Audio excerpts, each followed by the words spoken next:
Greetings, everybody. I wanted to address something that I saw in one of my comments, um, and this is going to go into the aspect of a video I weighed, I made a while back, talking about this tetrad, the blood moon tetrad thing. I went into really great detail on, given my hypothesis, if you will, of what this could be, and so I figured I'd come at you with this video. Now, currently, we are in the third day of the 5th biblical month. Okay, I ain't got time to go into that now. If you want to look further into that, you can go to my biblical astronomy playlist on my channel, which I will link you to, and you can go and check that out on how you figure out the days of the month and stuff like that, and the new year and these, and these types of things biblically.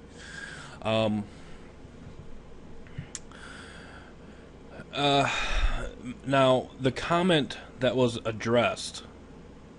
Now, as you can see before you, I have this chart, and I made reference of this chart.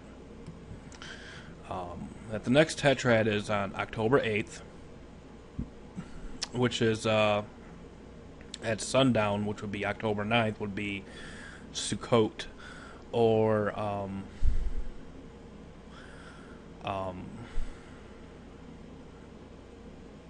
the Feast of Tabernacles, if you will. And we had the first blood moon on the 14th. And the comment that was addressed to me was, see Joel 38:31.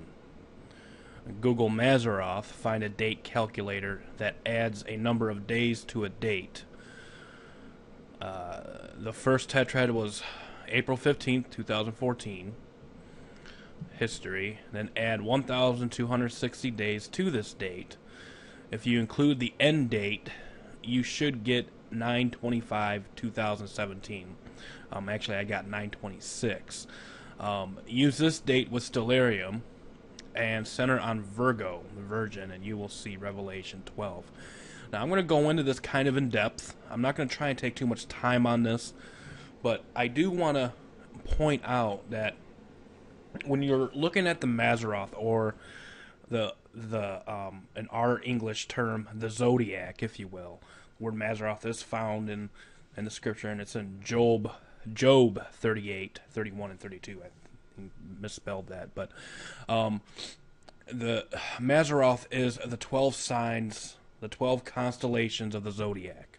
Okay, and each constellation is basically separated into each month. Okay, so in September, basically, you will always have the woman clothed in the sun. However, there are a few instances that you'll see the moon under her feet and these types of things. So I do want to clarify that before we get into this. But we're going to do exactly what this comment said. But first, we're going to get into some scripture to kind of lay the foundation here to see what's going on, to kind of address this comment. It's a very interesting comment, and that's why I thought it'd be interesting to bring this up. So let's go ahead and get started. Okay, so in Job 38:31 and 32, it reads, "Canst thou bind the sweet influences of Pleiades, or loose the bands of Orion? Canst thou bring forth Mazzaroth in his season, or canst thou guide Arcturus with his sons?" These are all celestial bodies, celestial signs, or constellations, if you will. And if you look at the word Mazzaroth, it's in the sense of distinction, or some noted constellation only in the plural, constellations. Perhaps collectively the zodiac. Okay, and it's apparently from 5144, which we get the term Nazar, which is a primitive root to hold aloof, to hold up. Okay, which is abstain from food and drink, from impurity, and even from divine worship. That is apostatize or apostasy type worship, abstain from worship. So that's very interesting in the aspect that this is we're talking about astronomy here, not astrology. Okay, and then compare also to this word, which we find in 2 Kings 23:5, which means mazalah, which is in the sense of raining, a constellation that is a zodiacal sign, perhaps as affecting the weather or a planet. And so obviously we have distinctions that the word Mazzaroth basically is the 12 signs of our English vernacular of the zodiac, okay? And Virgo being one of those 12 signs. Now, this is a very, very good distinction here between worship and the study of the stars or astronomy, okay? And we find this where this word Mazalah is mentioned in 2 Kings 23:5. This is a very, very perfect example of what of the differences is. And it says, "And he put down the idolatrous priests, whom the kings of Judah had ordained to burn incense in the high places in the cities of Judah, and in the places round about Jerusalem. Them also that burned incense unto Baal, to the sun," Baal is the sun god, "and to the moon, and to the planets, and to all the hosts of heaven." So here we see the distinction of worship. Okay, we see a lot of that in pagan cultures today. Praying to the sun or worshiping the sun or these types of things, and it's Baal worship. Every single pagan religion on this planet stems from Baal worship or sun worship. And also the different planets, even pagan traditions even now have named the planets after certain gods and goddesses and these types of things. And so that's basically how we have the names of our planets now. I'm not looking at the names of our planets as worship or whatever, but I do use those names just, because that's how we know our planets now. Unfortunately, maybe they were a different name, but the point is you see the distinction and the separation between astronomy and astrology. And that's exactly what these idolatrous priests were doing, was, in a sense, looking at this from a astrological standpoint. What do we have today? We have horoscopes and these types of things. And it's basically kind of like the same thing. Okay? So I just want to get that distinction out of the way, and also to kind of give the definition of Mazzaroth a good meaning here, meaning that this is basically the 12 signs, 12 constellations surrounding the ecliptic or the revolution of the sun. All right, so I figured I'd get that out of the way. So now let's go into the time and date and add the 1,260 days from the first blood moon that happened on April 15th and see what we get. So one more thing I do want to point out is on September 26th, the moon is only going to be 35% illuminated. It's not going to be a full moon. I'm not sure if that really matters or anything, because obviously the moon at 35% illumination is still visible. But obviously in Revelation 12:1, now that's September 26, 2017. Revelation 12:1 through 12:5 states, this is what the Apostle John saw. "And there appeared a great wonder in heaven, a woman clothed with the sun, and the moon under her feet." Okay. Now I did a word, I looked up the word moon in the New Testament and these types of things, and just to see if this would kind of make a distinction of a full moon or whatever, and it didn't. So I'm not saying that it has to be a full moon, but I will say that obviously the Apostle John, he was a Hebrew, he was a Jew, so I mean he would have. I believe he would have a good distinction of what these signs were that he saw in the heavens. So I'm just trying to think of how he would have saw this. But he sees a wonder in heaven, a woman clothed with the sun, and the moon under her feet. And as I mentioned, when you look at stellarium or whatever, every September, around September, especially as we come near the fall equinox, or the 22nd of September, you will always see the woman clothed with the sun, because the sun actually enters the constellation of Virgo, the Virgin. Okay, so again, the Apostle John had to have had that in mind when he saw this. And the moon under her feet. Now, again, there's no distinction whether it has to be a full moon or a waning or waxing crescent or whatever. But it is interesting to note that, to kind of point that out, that on the 26th, the moon is only going to be 35% illuminated in 2017. And upon her head a crown of 12 stars. And she, being with child, cried, travailing in birth, and pain to be delivered. And there appeared another wonder in heaven, and behold, a great red dragon, or a serpent, having 7 heads and 10 horns, and 7 crowns upon his head. And his tail drew the third part of the stars of heaven, and did cast them to the earth. And the dragon stood before the woman, which was ready to be delivered, for to devour her child as soon as it was born. And she brought forth a man-child, who was to rule all nations with a rod of iron, and her child was caught up unto God and to his throne. So again, we also see distinctions of, this is also a vision that John is seeing too. Okay, and if you really pay attention here, this, he's basically seeing a vision of the first advent of Christ also.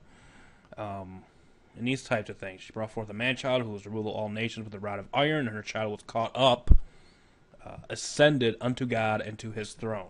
Okay, and obviously that happened 3.5 years after his crucifixion. Or 3.5 years after. 3 days or 40 days after he rose from the dead, basically. So I wanted to bring that point out too. Okay, so when we go to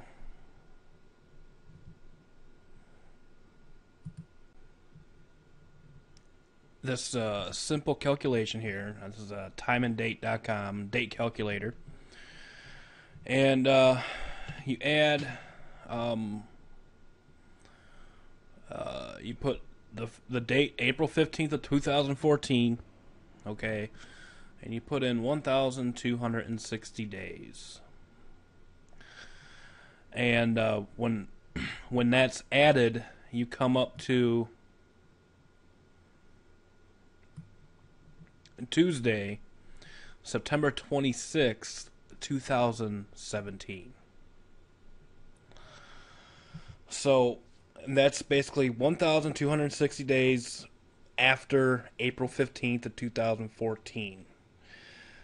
And again, as you saw on the chart, the last blood moon happens, let me just bring it up here.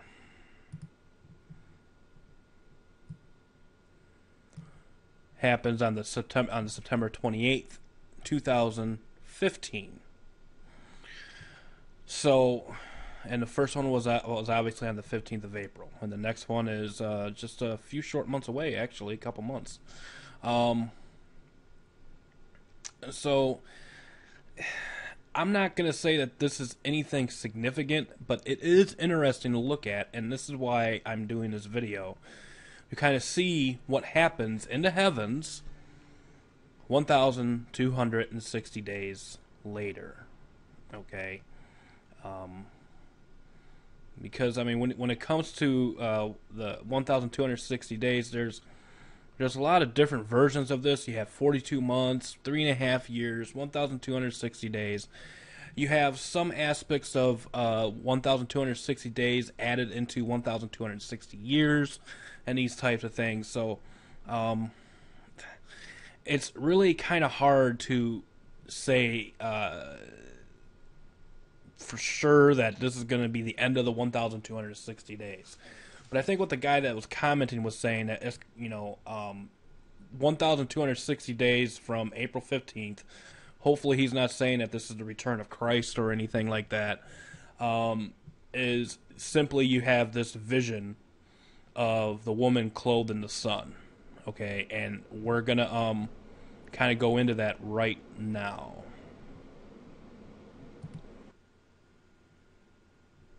Okay, so here we have, this is September 26th, as you can see in the picture before you.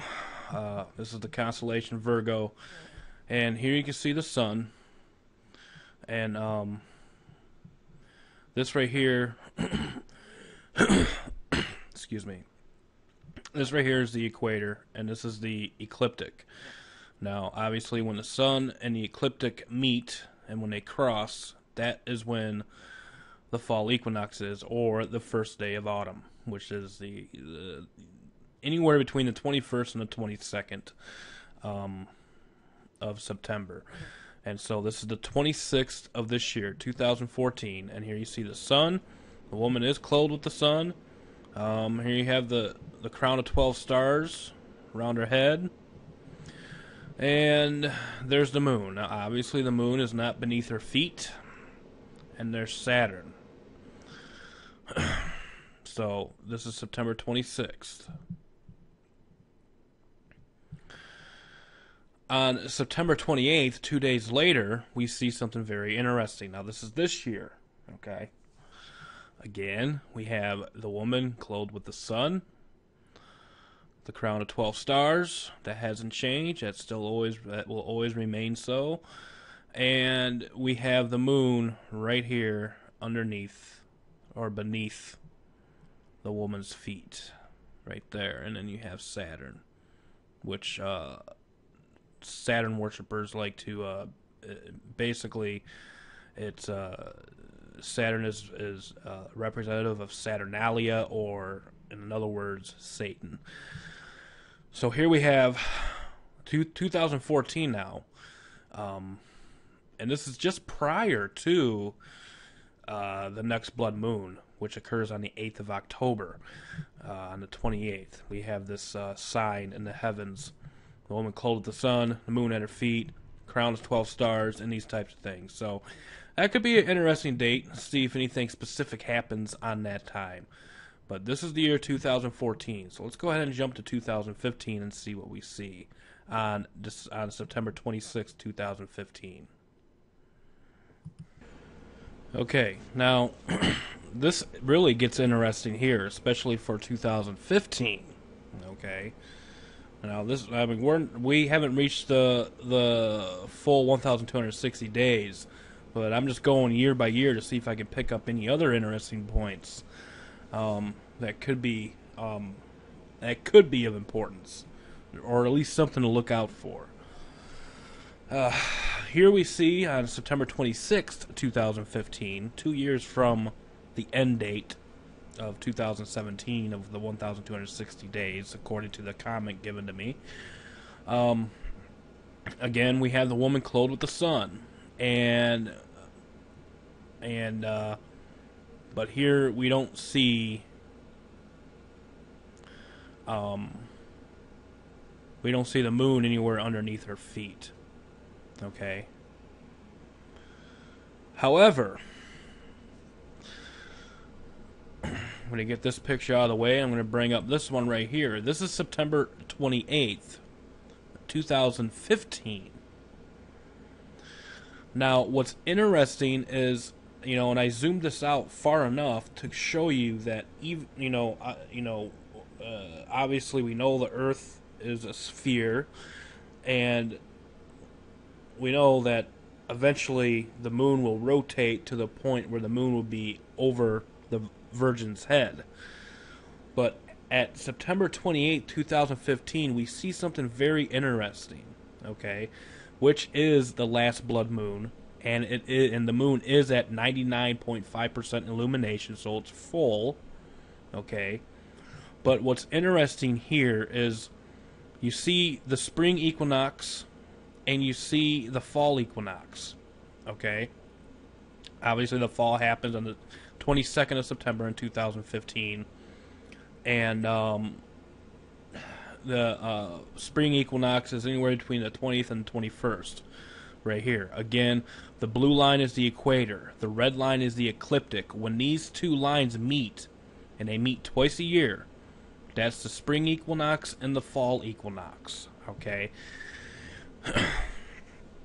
And what's interesting is this moon is under her feet. When you look, take a straight shot down the equator, the moon is underneath her feet in the constellation of Pisces, in the constellation of the fish.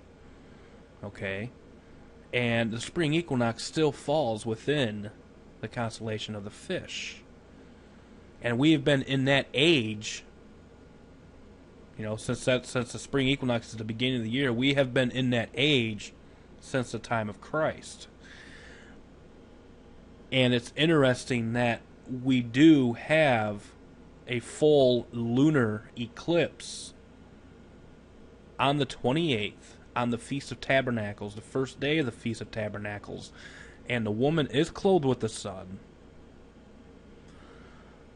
And the moon is at her feet in the constellation of Pisces. Okay, so I figured that was very interesting to point out, because I was like, I was looking at that, I'm like, wow, it's directly under her feet at that point.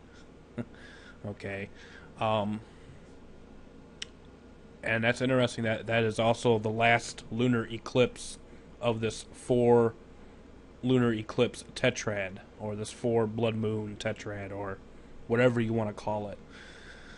So this is the year 2015. This is next year. So again, this is something to pay attention to, something to possibly look out for. Okay? Let's go on to the next year. Okay, so now we're going to look at 2016 and 2017 real quick before we close this out. Again, if you look at 2016, on September 26, 2016, this is a year after the tetrads, if you will. And again, here we see woman clothed with the sun, and the moon is not under her feet anywhere near. As a matter of fact, the moon is above her head. Okay, right there. If you look at the picture real closely, you'll see the moon above her head. So obviously, who knows what that might mean? It might not mean anything. But again, this is another further proof that the moon, she is always clothed with the sun, and around the fall. Okay, and especially from September 22nd through October 22nd, basically, that she's basically, or from September up until the winter months is when the sun will exit this constellation and go into another constellation. So, and we have Venus here, which is the bright morning star. And we have the moon up above her head, so obviously that does not fit. Okay, so, but in 2017, we still kind of don't have the full picture, because we have the first portion of this vision in the heavens. Again, we have the woman clothed with the sun. Some people like to proclaim that Jupiter represents the about her being pained, about ready to deliver and give birth, but I don't know. But anyway, we have the woman clothed with the sun, and what's interesting is, yes, the moon is under her feet, and you have Saturn right here, right next to the moon, basically, which again can symbolize Satan or whatever. And we also have the divided serpent right here. And the moon is in this constellation at this time on September 26, 2017. So yes, we do have the woman clothed with the sun and the moon at her feet. Okay, which is very interesting. But as far as interesting, an interesting timetable, I think 2015 on September 28th, which is the last lunar eclipse, and it also is the first day of the Feast of Tabernacles. Uh, is very interesting. Also, for the fact that the moon, when it's under her feet, is in the exact constellation that the spring equinox, the beginning of the year, happens. Uh, 7 months later, seven, um, is when the sun crosses the ecliptic in the springtime, which marks the first of the year. You know, the beginning of the year, basically. Yeah, I mean, it's, there is some very interesting things in the heavens that are taking place. I'm not going to put a full stamp on it. And clearly, yes, the moon is under her feet 1,260 days later on September 26th, 2017. But again, I'm not gonna. I can't sit there and say that this is a 100% thing, because I'm not a date setter. And say this is for sure a huge event that's going to happen, and Christ is going to come back, or Jesus is going to come back, and I'm not going to say that. What I will say is, yes, 1,260 days from April 15th, 2014. You do have the woman clothed with the sun, and you do have the moon at her feet, or under her feet. You also have that also on September 28th, 2015 as well. So again, I figured I'd address this comment and add my 2 cents into it, and kind of give you an idea of how I see it. And basically how I see it is this. There's signs. The stars and the moon and the sun are given to us for signs, for seasons, for days, for months and years. And we have a very interesting celestial event happening in these 4 lunar eclipses. I am not going to jump on the bandwagon of John Hagee or Mark Blitz and say, oh, this is a fulfillment of Joel when the moon turns to blood red or whatever. But what I will say is you do have some interesting signs, and you do have some interesting wonders that are going to be taking place as far as the position of the planets and the stars and the moon, especially in 2015 and 2017, on September 28th, 2015 and September 26th, 2017. So that's all I will say on that matter. You can go and do with this video what you will. I advise you not to be too foolish and make a whole bunch of weird predictions because of this, because that's not what this video was for. And I myself ain't making no predictions on this, because that's not what this video was for. This is just an explanation of a comment that was given that was a very interesting comment, and I hope that I was able to address it in a very sincere manner. And hopefully, I hope this has been a blessing to you. Biblical astronomy is a very interesting study that I like doing from time to time, and that's why I created that playlist for biblical astronomy, is when things like this come up. And I hope this has been insightful for you. So, truth be told, truth be known, stay safe, God bless, and we will see you next time. Bye-bye. I have this chart, and I made reference of this chart, that the next tetrad is on October 8th, which is at sundown, which would be October 9th, would be Sukkot, or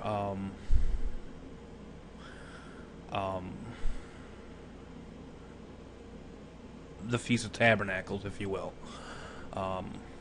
And we had the first blood moon on the 14th. And the comment that was addressed to me was, see Joel 38:31. Google Maseroth, find a date calculator that adds a number of days to a date. The first tetrad was April 15th, 2014. history, then add 1,260 days to this date. If you include the end date, you should get 9/25/2017. Actually, I got 9/26. Use this date with stellarium. We are in the third day of the 5th biblical month. Okay, I ain't got time to go into that now. If you want to look further into that, you can go to my biblical astronomy playlist on my channel, which I will link you to, and you can go and check that out on how you figure out the days of the month and stuff like that, and the new year and these, and these types of things biblically.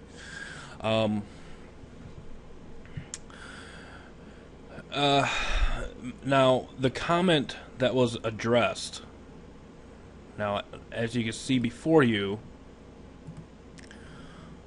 I am centered on Virgo, the Virgin, and you will see Revelation 12.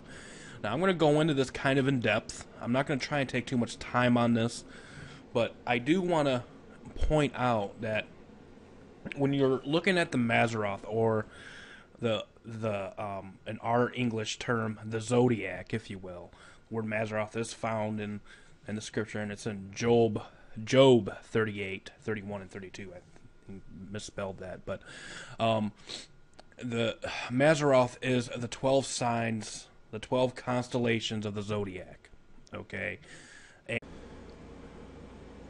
Greetings, everybody. I wanted to address something that I saw in one of my comments, and this is going to go into the aspect of a video I made a while back, talking about this tetrad, the blood moon tetrad thing.